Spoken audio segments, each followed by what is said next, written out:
তো ভিডিওটা দেখে বুঝতে পেরেছো আমরা আজকে কোথায় এসেছি। তো আজকে আমরা তিনজনে মিলে প্ল্যান করেছিলাম যে আজকে ফুচকা খেতে যাব। তো বেরিয়ে পড়েছি। ফার্স্টে আমি আর দিয়া আমরা ছাতা নিয়ে বেরিয়েছি, কারণ মেঘ করেছিল, আমরা ভেবেছিলাম প্রচুর বৃষ্টি হবে। আমাদের আরেকজন সাথী চলে এসছে। একজন টাকা দেখাচ্ছে আর একজন কি একটা বলছে, কিচ্ছু বুঝতে পারছি না, কারণ ও যে সাউন্ডে বলেছে কিছুই রেকর্ডে আসেনি।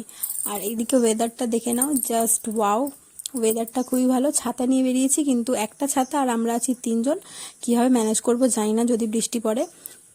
আর এগোতে এগোতে দেখছি এখানে একটা কুকুর যাচ্ছে, আর সেই কুকুরটা দেখে আমাদের তিথি দৌড়াচ্ছে, বলছে সেটা নাকি তার হারিয়ে যাওয়া বয়ফ্রেন্ড।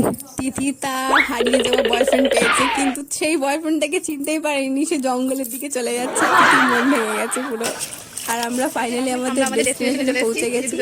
তো ফার্স্টে এই দুই পাগলি খাচ্ছে, আমি খাইনি কারণ আমার টেস্ট সব জায়গার ফুচকার ভালো লাগে না। তো আমি ওদেরই আগে বললাম তোমরা টেস্ট করো, তোমাদের যদি ভালো লাগে তাহলে আমি খাবো। ওদের খাওয়া শেষ হলে আমি খেতে গেছি, কারণ ওরা বললো যে টেস্ট খুবই ভালো হয়েছে ফুচকার।